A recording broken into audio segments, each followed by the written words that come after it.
अब तक हमने चैप्टर जितना भी पढ़ा ना, तो हमने चैप्टर के अंदर बेसिकली अब ये समझ लिया कि फॉरेन एक्सचेंज मार्केट क्या है, फॉरेन एक्सचेंज रेट क्या है, एप्रिसिएशन, डेप्रिसिएशन, रीवैल्यूएशन और डीवैल्यूएशन ऑफ फॉरेन करेंसी। तो ये बेसिक टर्म्स जो थे, जो हमें समझने चाहिए थे, वो हमने समझ लिए हैं। अब एक्चुअल में जो हमारी यूनिट है ना, यूनिट का नाम ही था बैलेंस ऑफ पेमेंट। तो अब हमें समझना होगा what is balance of payment.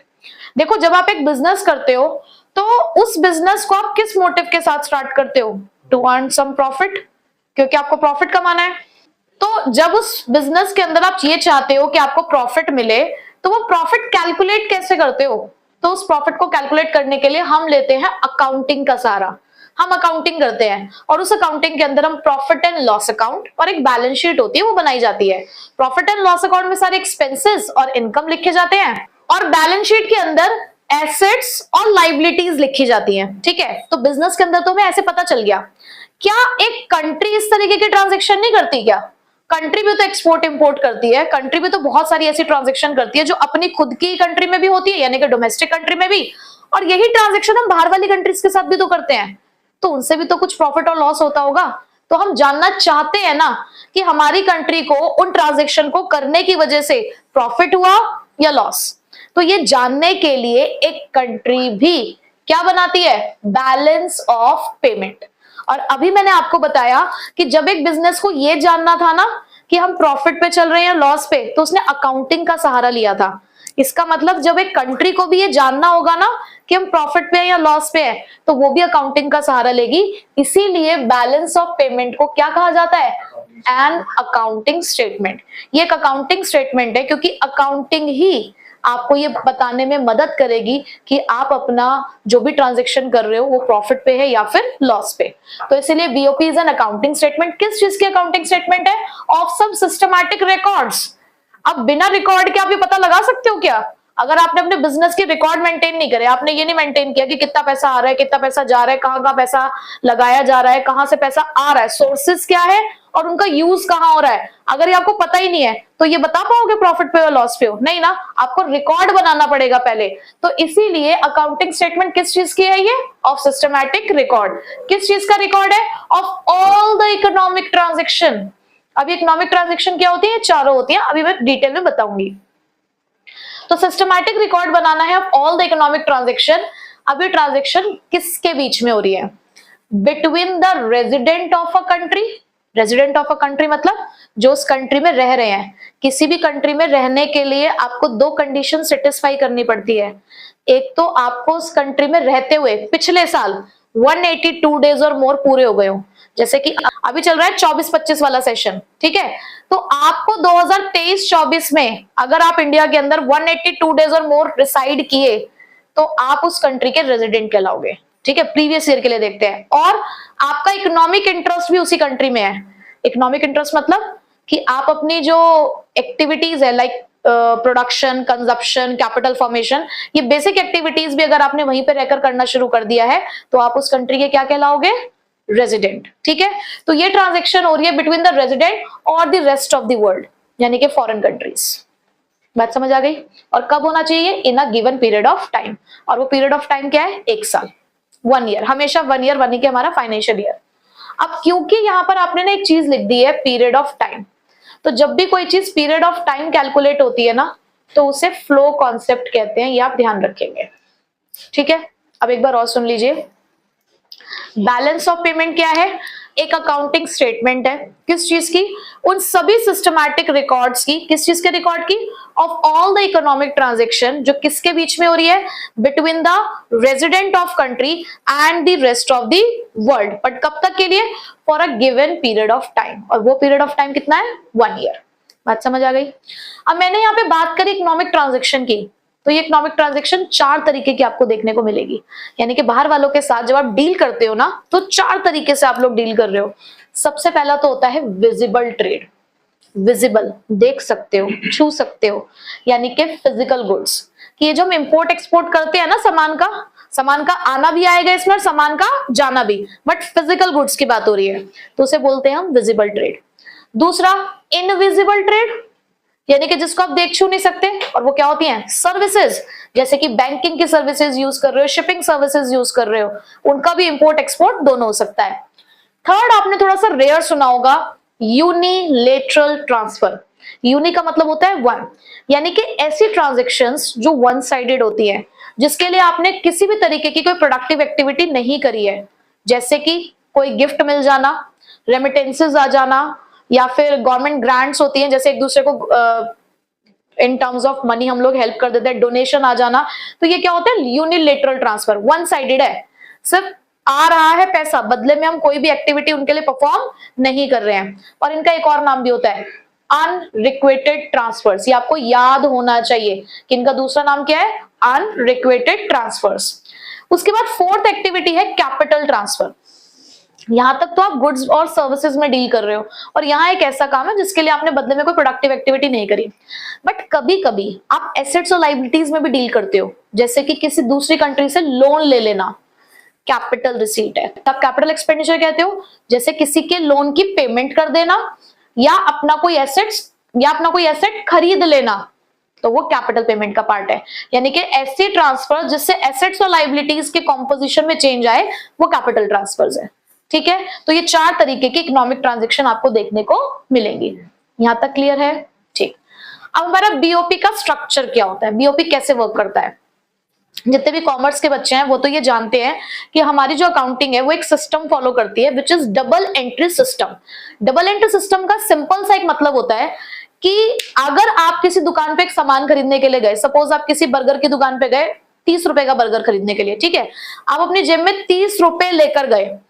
आप जैसे उस बर्गर की दुकान पे रुके, आपने उसे कहा जी भैया जी हमें एक बर्गर चाहिए, उसने आपको बर्गर बना के दे दिया। जैसे ही आपके इस हाथ में 30 रुपए का बर्गर रखा गया, आपने तुरंत अपनी जेब से 30 रुपए निकाल के उसके हाथ में रख दिए। तो जितने पैसे आपके पास से गए, उतने का ही सामान भी तो आपके पास आ गया ना, मतलब सेम पोजीशन में आ गए। कहने का मतलब है जितने पैसे हमारे पास से जा रहे हैं, उतने ही हमारे पास से आ भी रहे, या तो उतने पैसे आ रहे हैं या उसके पैसों के बराबर कोई सामान या सर्विस आ रही है आपके पास। तो इसे बोलते हैं डबल एंट्री सिस्टम, कि हमारी जो अकाउंटिंग है वो डबल एंट्री पे वर्क करती है, कि हर एक ट्रांजैक्शन के दो एस्पेक्ट होते हैं, और वो दोनों एस्पेक्ट हमेशा क्या होते हैं? इक्वल। उन एस्पेक्ट्स को हम अकाउंटेंसी में बोलते हैं डेबिट और क्रेडिट।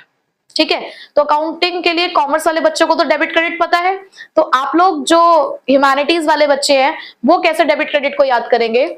क्रेडिट का मतलब होता है इनफ्लो, यानी कि पैसों का आना क्रेडिट साइड में लिखा जाता है।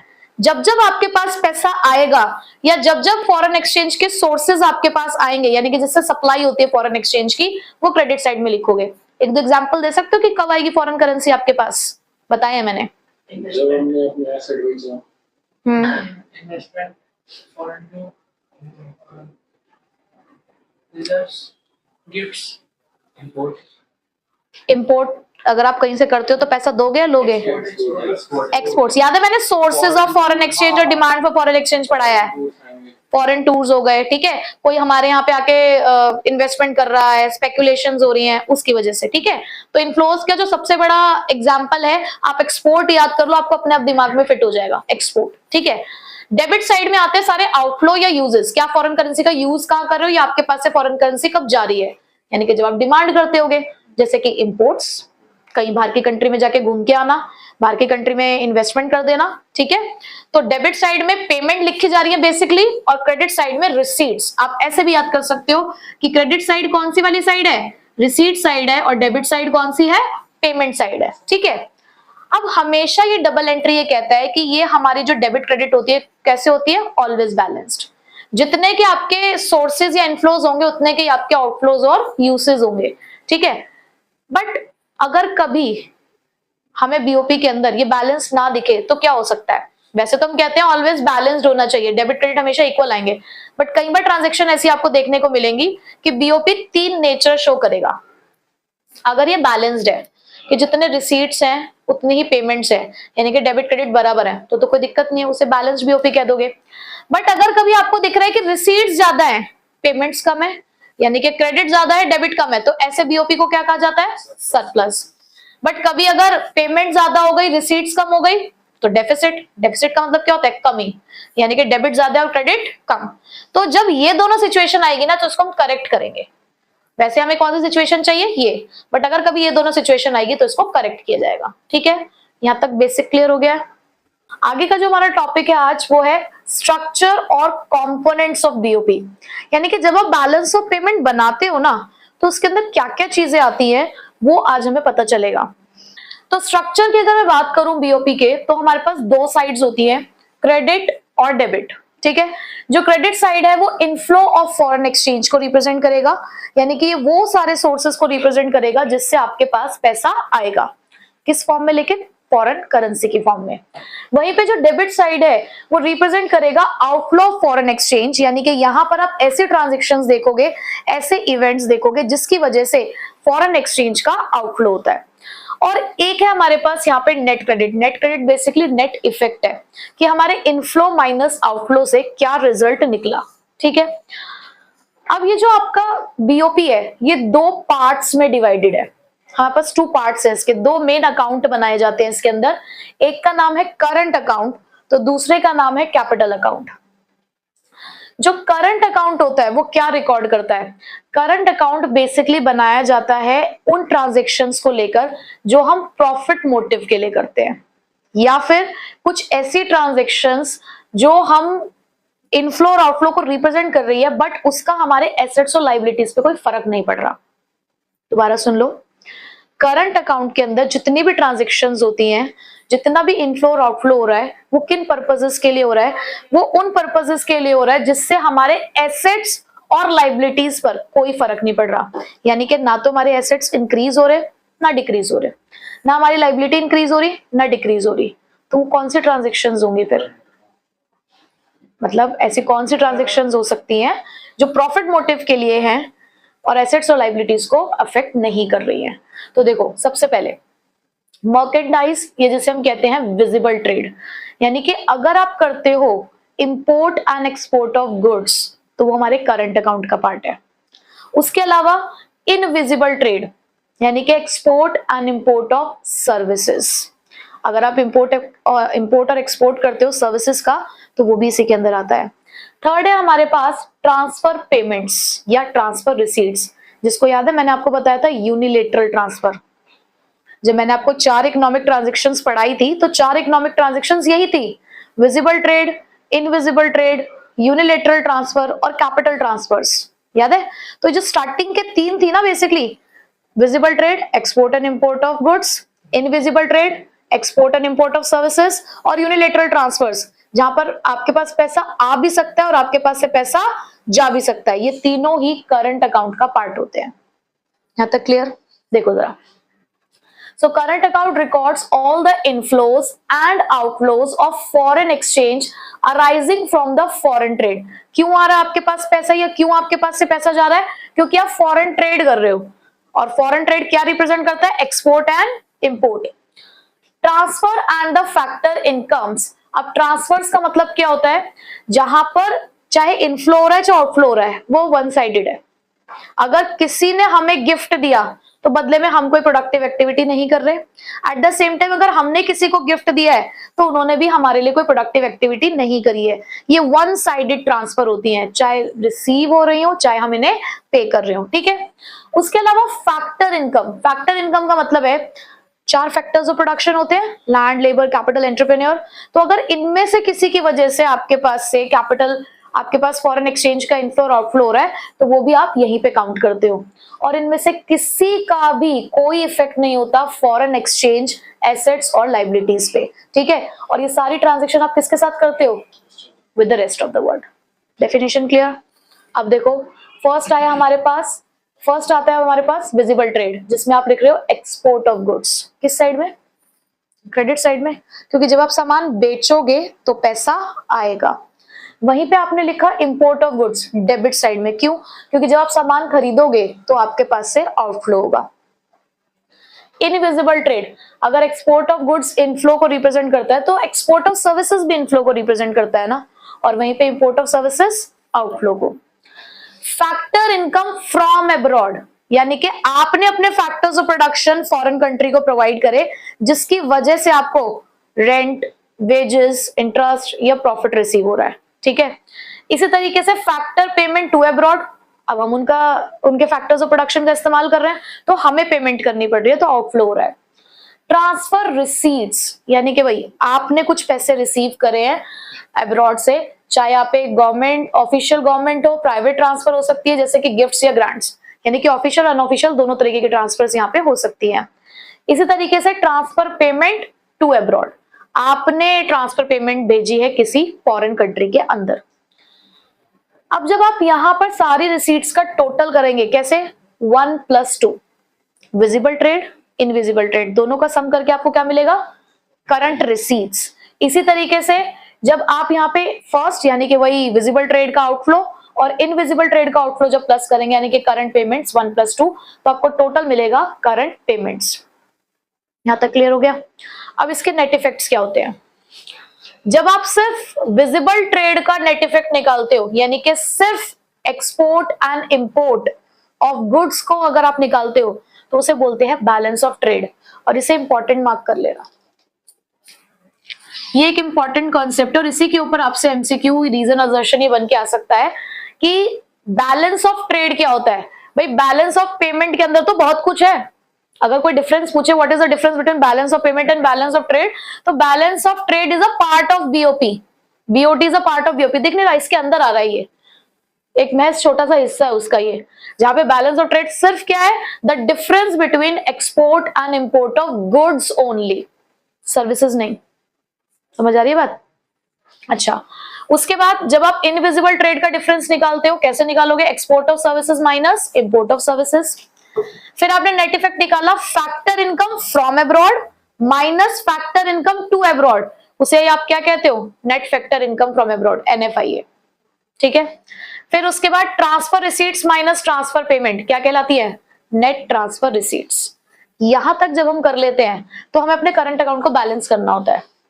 जैसे हम नॉर्मल लेजर्स बनाते हैं तो लेजर्स में आप यही तो करते हो, डेबिट क्रेडिट को बैलेंसिंग अकाउंटेंसी के अंदर, तो बिल्कुल यही काम आपने यहाँ पे करना है। आपने करंट रिसीट्स में से करंट पेमेंट को माइनस करना है, तो यहाँ आपके पास आएंगी नेट करंट रिसीट्स यानी कि बैलेंस ऑफ करंट अकाउंट। अब ये बैलेंस ऑफ करंट अकाउंट 3 तरीके का हो सकता है। अगर डेबिट क्रेडिट इक्वल आ गए तो बैलेंस्ड है, अगर क्रेडिट साइड ज्यादा आ गई डेबिट साइड कम आई, क्रेडिट ज्यादा मतलब रिसीट ज्यादा है पेमेंट कम है, तो सरप्लस है, प्रॉफिट है ना कि आपके पास पैसा ज्यादा आया है और गया कम है। वहीं पे अगर डेबिट साइड बड़ी आई और क्रेडिट साइड छोटी आई तो क्या है, डेफिसिट, ठीक है। तीनों बैलेंस समझ में आ गए। अब नेक्स्ट हमारे पास आता है फिर करंट अकाउंट के बाद कैपिटल अकाउंट। जब हम कैपिटल अकाउंट की बात करेंगे ना, तो कैपिटल अकाउंट के अंदर आप ऐसी ही ट्रांजैक्शन करोगे जिसकी वजह से एसेट्स और लायबिलिटीज का कॉम्पोजिशन चेंज होगा, ठीक है। So capital account includes all those inflows and outflows of foreign exchange arising from the change in foreign exchange assets and liabilities of the economy with respect to the rest of the world। यानी कि rest of the world के साथ हम कुछ ऐसी transactions कर रहे हैं जिसकी वजह से हमारे assets और हमारी liabilities में changes आएंगे, ठीक है, clear। अभी जो मैं आपको आगे का स्ट्रक्चर बताऊंगी वो इसके आगे से ही है, ये पूरा स्ट्रक्चर चल रहा है, पूरा ये फॉर्मेट है हमारे बीओपी का। तो अभी यहां तक हमने पहले करंट अकाउंट पढ़ा, फिर कैपिटल की मैंने डेफिनेशन लिख दी है, अब इसके आगे मैं कैपिटल अकाउंट के कंपोनेंट्स लिख रही हूँ, ठीक है। ये है हमारे पास कंपोनेंट्स ऑफ कैपिटल अकाउंट की कैपिटल अकाउंट में क्या क्या आता है। पहली बात तो हम ये समझ लें कि कैपिटल अकाउंट के क्रेडिट और डेबिट का मतलब क्या है। जैसे कि हमने करंट अकाउंट में देखा कि डेबिट साइड का मतलब था आउटफ्लो और क्रेडिट साइड का मतलब था इनफ्लो, है यहाँ पर भी यही कि यहाँ पर भी क्रेडिट साइड आपको इनफ्लो रिप्रेजेंट करेगी और डेबिट साइड उसकी आउटफ्लो। बट वो कौन से रीजंस होंगे जिसकी वजह से इनफ्लो और आउटफ्लो होगा। तो अगर क्रेडिट साइड की मैं बात करूं यहाँ पे, तो जब जब आपकी लायबिलिटी इंक्रीज होगी तो आपके पास इनफ्लोज होंगे। लायबिलिटी इंक्रीज होने का मतलब क्या, पैसे का आना। वहीं पे अगर आपके एसेट्स डिक्रीज हो जाते हैं, इसका मतलब आपने सेल ऑफ कर दिए होंगे या आपके पास आपका पैसा वापस आ गया होगा, तो उसकी वजह से भी तो पैसे आने के चांसेस है ना, तो वो भी आपका इनफ्लो रिप्रेजेंट करता है। इसी का जस्ट अपोजिट आपके आउटफ्लोज को रिप्रेजेंट करेगा। अगर आपकी लायबिलिटी कम हो रही है, इसका मतलब आपने पेमेंट कर दी होगी। अगर आपके एसेट्स बढ़ रहे हैं, इसका मतलब आप एसेट्स को खरीद रहे होगे, तो पैसा तो दोगे ना उसके अंदर। तो ये सोर्स है आपके इनफ्लो का और ये सोर्स है आपके आउटफ्लो का। अब क्या क्या आता है, कैपिटल अकाउंट में सबसे पहली चीज अगर हम देखते हैं तो वह है इन्वेस्टमेंट फ्रॉम अब्रॉड, अब्रॉड से आने वाली इन्वेस्टमेंट। इसी तरीके से अगर आप इन्वेस्टमेंट करते हो अब्रॉड में जाके, तो भाई अगर वहां से इन्वेस्टमेंट की गई तो पैसा आया, बट हम अगर जाके करेंगे तो हमें पैसा पे करना पड़ेगा। फोर्थ है हमारे पास फिर borrowings from the abroad. Next हमारे पास क्या है, बोरोइंग्स फ्रॉम अब्रॉड।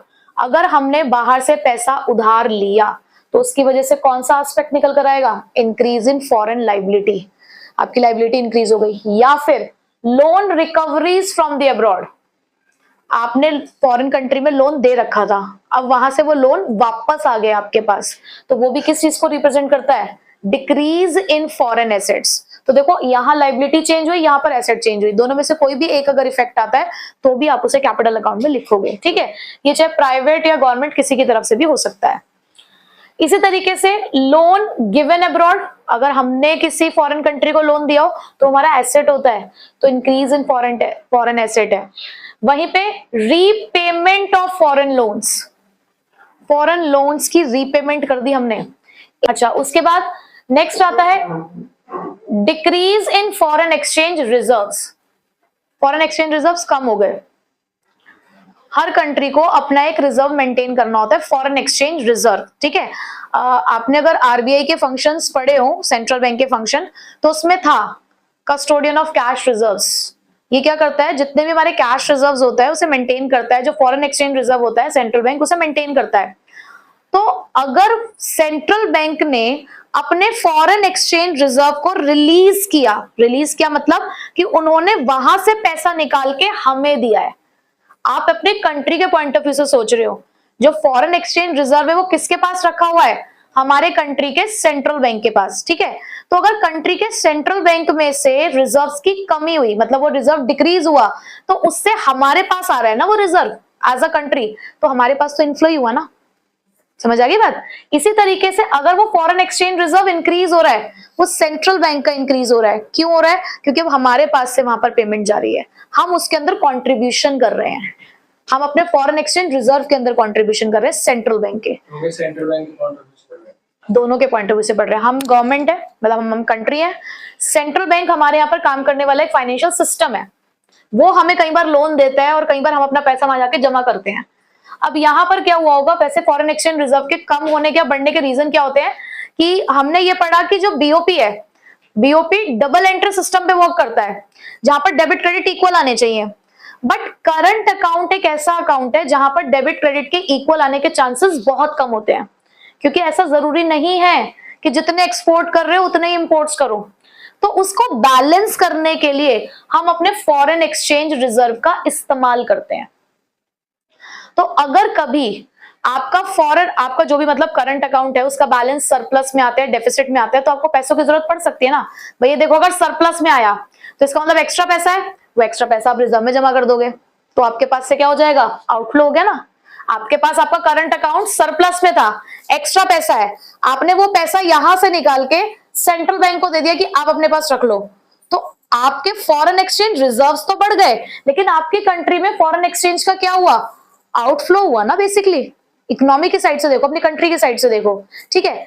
इसी तरीके से आपका करंट अकाउंट डेफिसिट में चल रहा है, डेफिसिट में चल रहा है, इसका मतलब आपको पैसों की जरूरत है। अब पैसों की जरूरत है तो पैसा आपके पास कहां से आएगा, सेंट्रल बैंक देगा आपको, वो अपने फॉरेन एक्सचेंज रिजर्व को डिक्रीज करेगा। तो जब वो फॉरेन एक्सचेंज रिजर्व को डिक्रीज करेगा तो आपके पास पैसा आ जाएगा, इनफ्लो होगा। आगे बात समझ में, आप इसका इंक्रीज और डिक्रीज का क्या सिस्टम है बताइए क्लास, क्लियर। हाँ जी, so decrease in foreign exchange reserve भी हमारे इनफ्लो को रिप्रेजेंट करता है और increase in foreign exchange reserve outflow को रिप्रेजेंट करेगा।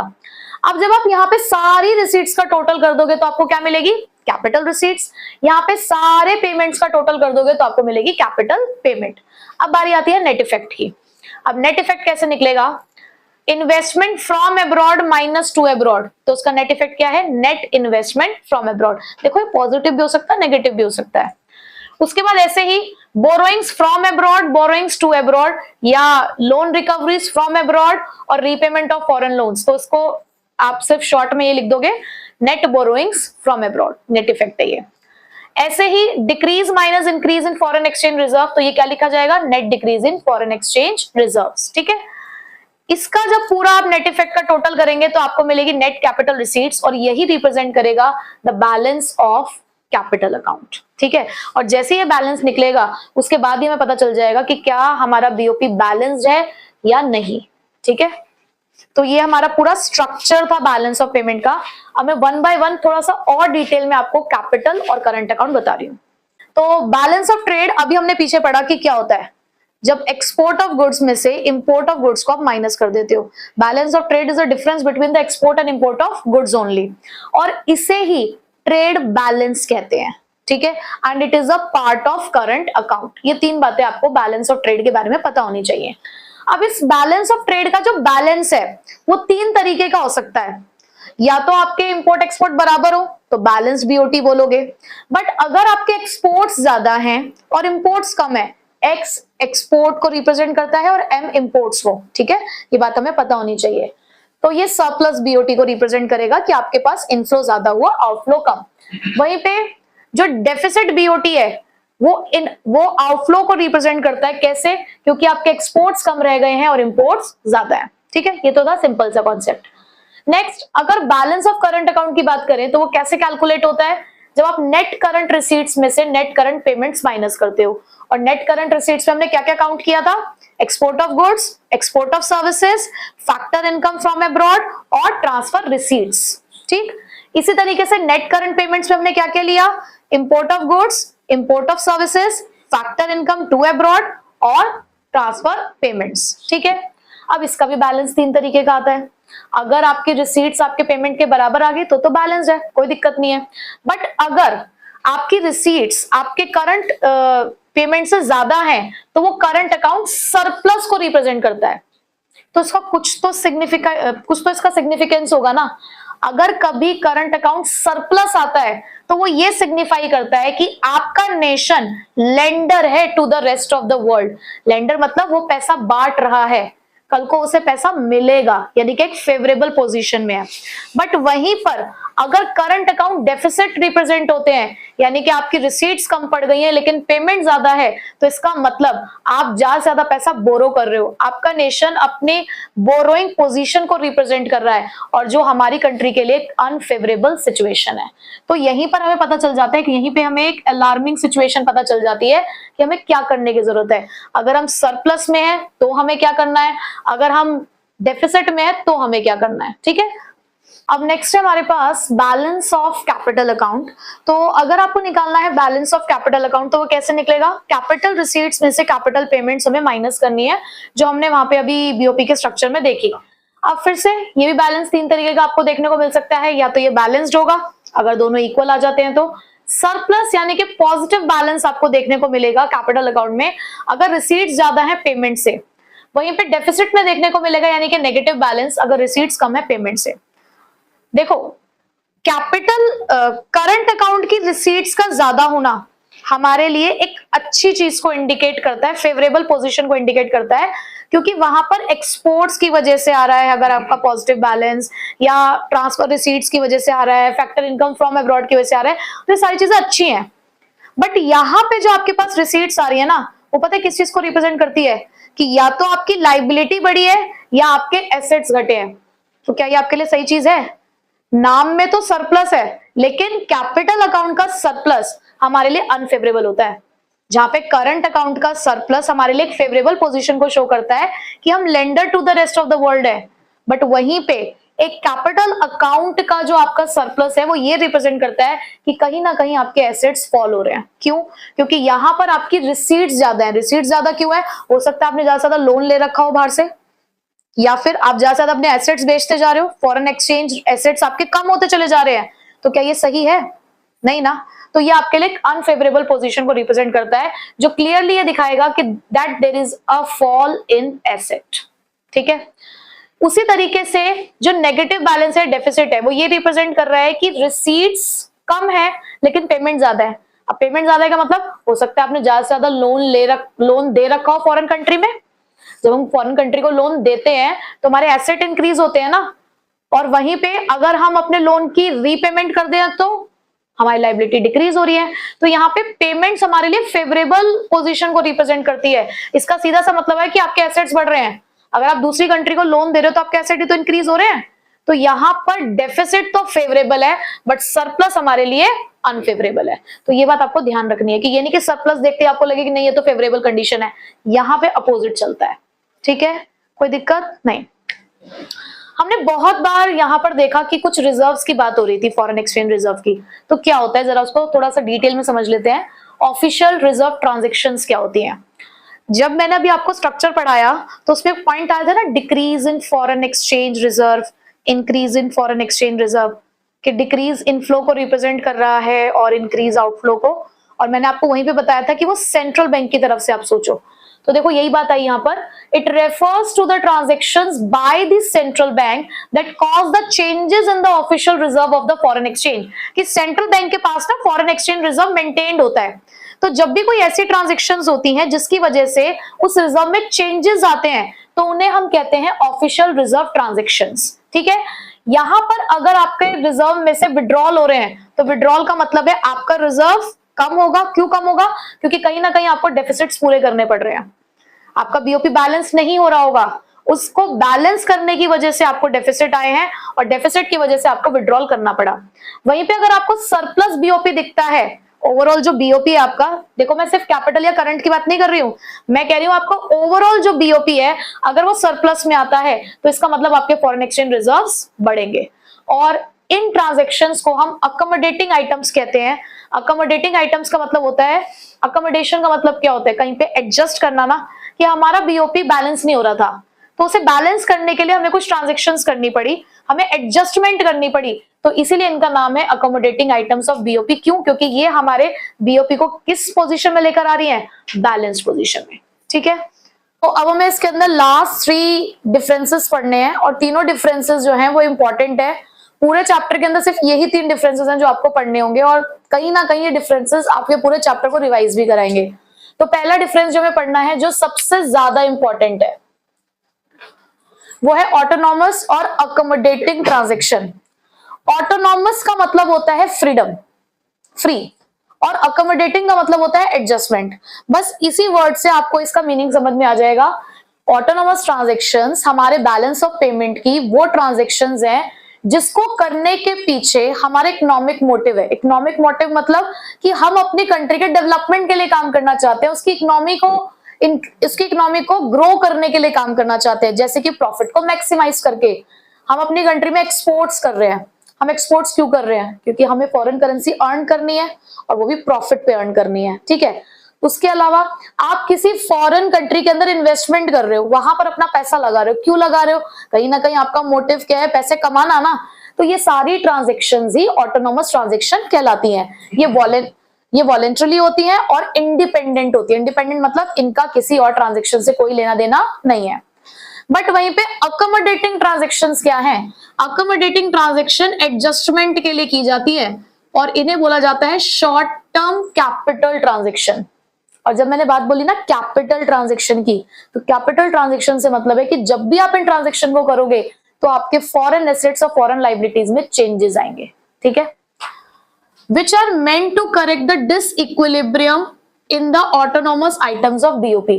और ये ट्रांजैक्शंस आपको इसीलिए करनी पड़ रही है क्योंकि ऑटोनोमस ट्रांजैक्शन की वजह से हमारा बीओपी डिसइक्विलिब्रियम में आ सकता है। क्यों? अगर कभी एक्सपोर्ट ज्यादा हो गए, इंपोर्ट्स कम हो गए तो बैलेंस नहीं आएगा। आपको पता ना करंट अकाउंट में 3 चीजें आती हैं, कौन कौन सी? Export import of goods, export import of services और यूनिलेटरल ट्रांसफर्स। तो यहाँ पर एक्सपोर्ट और इंपोर्ट की वजह से कहीं ना कहीं या यूनिलेटरल ट्रांसफर्स की वजह से हो सकता है कि आपका जो बैलेंस ऑफ पेमेंट है उसकी हो सकता है कभी डेबिट साइड बड़ी आ जाए तो कभी क्रेडिट साइड बड़ी आ जाए। तो इस डिसइक्विलिब्रियम को करेक्ट करने के लिए हमें अकोमोडेटिंग ट्रांजैक्शंस करनी पड़ती हैं। ठीक है, नेचर क्या है? ये तो वही इंडिपेंडेंट हो गई, इनका तो कोई लेना देना नहीं है किसी से। बट ये हम इसलिए करते हैं क्योंकि हमें मेंटेन करना है बैलेंस इन बीओपी अकाउंट। हमें बीओपी अकाउंट को इक्विलिब्रियम में लेकर आना होता है, इक्वल करना होता है उसका डेबिट क्रेडिट, हम इसलिए करते हैं। इनको अबव द लाइन आइटम्स भी कहा जाता है और इनको बिलो द लाइन आइटम्स। ये अबव द लाइन आइटम्स क्यों है? क्योंकि ये वो ट्रांजैक्शंस है जो कैपिटल और करंट अकाउंट में हो रही है। पहले आप करंट अकाउंट बनाते हो फिर कैपिटल अकाउंट बनाते हो, तो वहीं पे हो गई ये ट्रांजैक्शन। कैपिटल अकाउंट बनाने के बाद जब उसका बैलेंस चेक करते हैं उसके बाद अकोमोडेटिंग ट्रांजेक्शन्स आती है, तो ये बिलो द लाइन आइटम्स कहलाती हैं। ठीक है, इसका बैलेंस अगर आपकी ऑटोनॉमस रिसीट्स ऑटोनॉमस पेमेंट से ज्यादा आती हैं तो दैट मींस आपका बीओपी सरप्लस में होगा, बट वहीं पे अगर आपकी रिसीट्स कम है, पेमेंट ज्यादा है, तो आपका बीओपी डेफिसिट में होगा। यहां पे क्या होता है कि आपका जो ओवरऑल बीओपी का डेफिसिट है या सरप्लस है, हम यहां पर उसको ठीक करते हैं कैपिटल ट्रांजैक्शंस का यूज करके, ताकि हम डेफिसिट और सरप्लस को रिमूव कर सकें। ठीक है, बेसिकली यानी कि यहाँ पे तो एडजस्टमेंट हो रही है, ये जो सरप्लस और डेफिसिट है इसको यहाँ पे करेक्ट किया जा रहा है। ठीक, कौन से अकाउंट्स इन्वॉल्व होते हैं? तो इसमें दो अकाउंट है, कैपिटल अकाउंट और करंट अकाउंट, लेकिन यहाँ पे सिर्फ कैपिटल अकाउंट। क्यों? क्योंकि देखो यहाँ पर आपने लिखा ही है कैपिटल ट्रांजेक्शन्स। एग्जाम्पल वही एक्सपोर्ट है, फॉरेन इन्वेस्टमेंट्स है, यहाँ पे बोरोइंग्स हो सकती है, लेंडिंग हो सकती है, आपके रिजर्व्स में चेंज आना हो सकता है। ठीक है, तो ये था हमारा difference between autonomous and accommodating. So balance of trade और बैलेंस ऑफ पेमेंट में सबसे पहले ट्रेड का मतलब क्या होता है? Buying and selling. और जब हम यही buying and selling foreign countries के साथ करते हैं तो हम टर्म यूज करते हैं एक्सपोर्ट एंड इंपोर्ट, लेकिन यहाँ पे ट्रेड सिर्फ गुड्स का होता है। अगर आप सिर्फ बाइंग एंड सेलिंग यानी कि एक्सपोर्ट इंपोर्ट कर रहे हो गुड्स का, तो उसे आप बैलेंस ऑफ ट्रेड कहोगे, लेकिन अगर उसके अंदर सर्विसेज भी इंक्लूड हो जाती हैं फिर वो बैलेंस ऑफ ट्रेड नहीं कहलाता। तो balance of trade is the difference between amount of exports and imports of visible items. और जब हम बात कर रहे हैं विजिबल आइटम्स की, तो विजिबल आइटम्स का मतलब है गुड्स। ठीक है, नेक्स्ट बैलेंस ऑफ पेमेंट क्या है? अरे बैलेंस ऑफ पेमेंट तो पूरी अकाउंटिंग स्टेटमेंट है जिसके अंदर आप सिस्टमैटिक रिकॉर्ड बनाते हो सारी की सारी इकोनॉमिक ट्रांजैक्शन का। और वो सारी के सारी इकोनॉमिक ट्रांजैक्शन कौन कौन सी होती है? Export and import of goods and services, unilateral transfers, और जितनी भी आपकी कैपिटल ट्रांजैक्शंस है वो सब भी इकोनॉमिक ट्रांजैक्शंस के अंदर आती है। ठीक है, तो इसका मतलब कौन सा कॉन्सेप्ट वाइडर है? बीओपी। ठीक है, सेकंड इसके कंपोनेंट्स क्या है? इसमें सिर्फ और सिर्फ आप विजिबल आइटम लिख रहे हो, यानी तो यहाँ पे सिर्फ विजिबल आइटम्स आती हैं, लेकिन यहाँ पे visible item, invisible item, unilateral transfers और कैपिटल ट्रांसफर सब कुछ आता है। कैपिटल ट्रांजैक्शंस यहाँ रिकॉर्ड नहीं होती हैं, क्योंकि पहली बात तो BOT is a part of current account, और करंट अकाउंट के अंदर सिर्फ export and import of goods and services और यूनिलेटरल ट्रांसफर्स आते हैं, वहां पे कैपिटल नेचर की ट्रांजैक्शन आती ही नहीं है। बट बैलेंस ऑफ पेमेंट में हर तरीके की ट्रांजैक्शन आती है, चाहे वो कैपिटल हो चाहे वो करंट अकाउंट की ट्रांजैक्शन हो, तो ये सारी कैपिटल नेचर की ट्रांजैक्शन को रिकॉर्ड करता है। स्कोप की बात करें तो ये नैरो है, because it is a part of BOP account, और आप ये भी कह सकते हो it is a part of current account as well. ठीक है, और ये वाइडर कॉन्सेप्ट है। क्यों? क्योंकि इसके अंदर बीओटी आता है, इट इंक्लूड्स बीओटी। उसके बाद सेटलमेंट कैसे करते हैं? अगर कभी हमारा बैलेंस ऑफ ट्रेड का बैलेंस अनफेवरेबल आ जाए तो उसको हम बीओपी के फेवरेबल बैलेंस से ठीक कर सकते हैं, बट ऐसा हम यहां नहीं कर सकते कि अगर कभी आपका बीओपी का अनफेवरेबल बैलेंस आ जाए तो उसे आप बीओटी के फेवरेबल बैलेंस से ठीक नहीं कर सकते। तो इसके अंदर ये काम आप कर सकते हो, इसके अंदर नहीं कर सकते। क्लियर हो गया डिफरेंस? लास्ट डिफरेंस है हमारा current account and capital account. Current account का पूरा कॉन्सेप्ट हम पीछे पढ़ के आए हैं कि करंट अकाउंट क्या होता है और कैपिटल अकाउंट्स क्या होते हैं। ठीक है, सो करंट अकाउंट हमारा बीओपी का फर्स्ट पार्ट आप कह सकते हो, कि जहां पर हम अपनी ऑटोनॉमस ट्रांजैक्शन, सबसे ज्यादा ऑटोनॉमस ट्रांजैक्शंस जो हम करते हैं वो करंट अकाउंट में ही करते हैं। So current account records all those transactions related to the export and imports of goods and services and unilateral transfers during a given period of time। यहाँ पर ये तीन चीजों को आप रिकॉर्ड करते हो, बट वहीं पे कैपिटल अकाउंट के अंदर आप उन सभी ट्रांजेक्शन्स को रिकॉर्ड करते हो जो resident of country and rest of the world के साथ हो रही है, और जिसकी वजह से एसेट्स और लाइबिलिटीज के अंदर क्या आ रहे हैं? कुछ चेंजेस आ रहे हैं। सेकेंड, अगर हम पढ़े इन्फ्लुएंस ऑन इकोनॉमी, तो करंट अकाउंट के अंदर जितनी भी ट्रांजैक्शंस होती हैं उसकी वजह से हमारी इकोनॉमी का जो करंट लेवल है ऑफ कंट्रीज इनकम, उसके अंदर कुछ चेंजेस आते हैं। क्यों? क्योंकि यहाँ पे ये जो आप ट्रांजैक्शंस कर रहे हो, इंपोर्ट एक्सपोर्ट्स वगैरह, इसकी वजह से हमारे इनकम लेवल बढ़ता है या घटता है। बट कैपिटल अकाउंट के अंदर आपके कैपिटल स्टॉक में चेंजेस आते हैं। क्यों? क्योंकि यहाँ पे चेंज आ रहा है in asset and liabilities. Concept ये हमारा फ्लो कॉन्सेप्ट है और ये हमारा स्टॉक कॉन्सेप्ट है। अब आपको इतना पता होना चाहिए कि फ्लो और स्टॉक किस चीज से रिलेट करता है? जब आप किसी चीज को एक पॉइंट ऑफ टाइम पे मेजर करते हो तो वो स्टॉक कंसेप्ट होता है, बट अगर किसी चीज को आप पीरियड ऑफ टाइम पे मेजर करते हो तो वो हमारा फ्लो कॉन्सेप्ट होता है। कंपोनेंट्स, इसके अंदर क्या क्या चीजें आती हैं? करंट अकाउंट में अभी हमने ऊपर ही पढ़ा कि visible trade, invisible trade, unilateral transfers, income receipts and payments record होता है।